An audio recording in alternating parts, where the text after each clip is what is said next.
Good afternoon and welcome to our training on allowable milk substitutes for non-disability reasons in school meal programs. Let's start by reviewing the milk requirements in the National School Lunch Program and School Breakfast Program. Cow's milk is a required component in child nutrition programs because of all the nutrients that it provides. For both the breakfast and lunch program, you must offer 1 cup or 8 ounces of fluid cow's milk each day and 5 cups over the course of the week.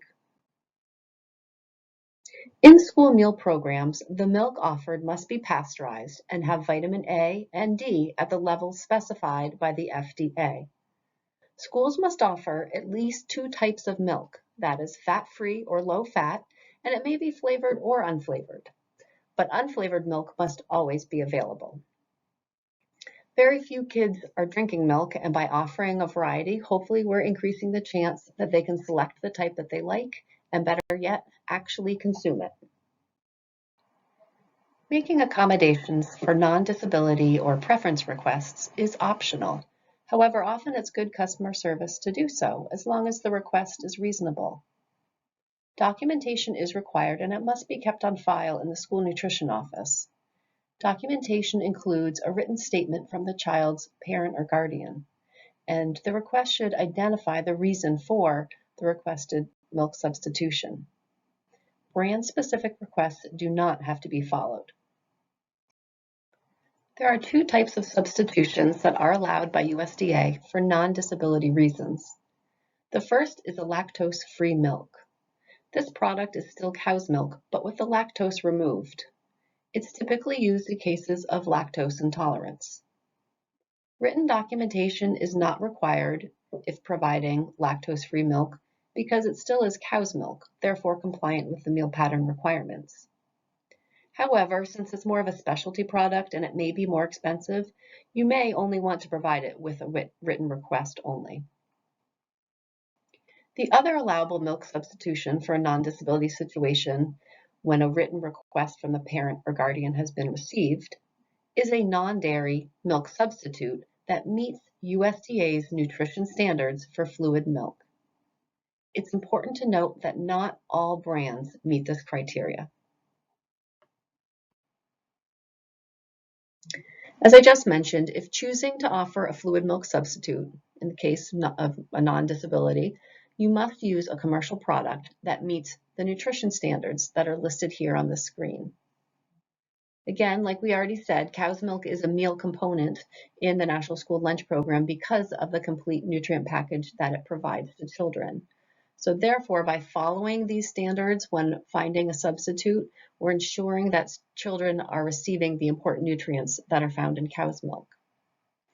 So when looking for a substitute, you will need to compare the nutrition facts label with the information on this chart and make sure that the product meets or exceeds the amounts listed here for all of the nutrients.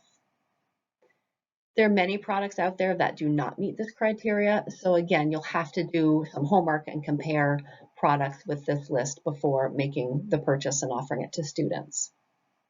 Last I knew, there are only certain soy milks that meet this criteria, but none of the other non-dairy beverages such as almond or oat did meet this criteria.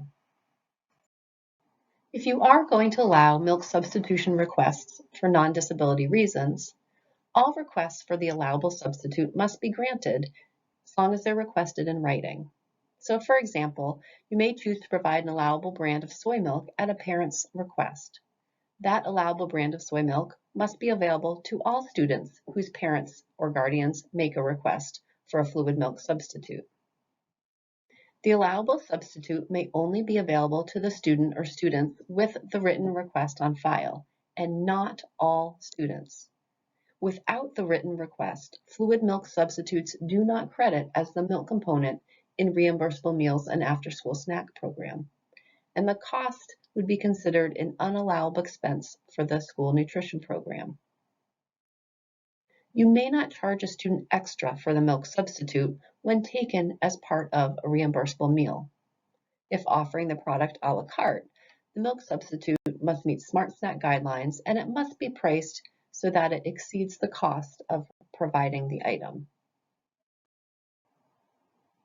Except for lactose-free milk and allowable fluid milk substitutes that meet the nutrition criteria for cow's milk, schools cannot substitute any other beverage for non-disability reasons.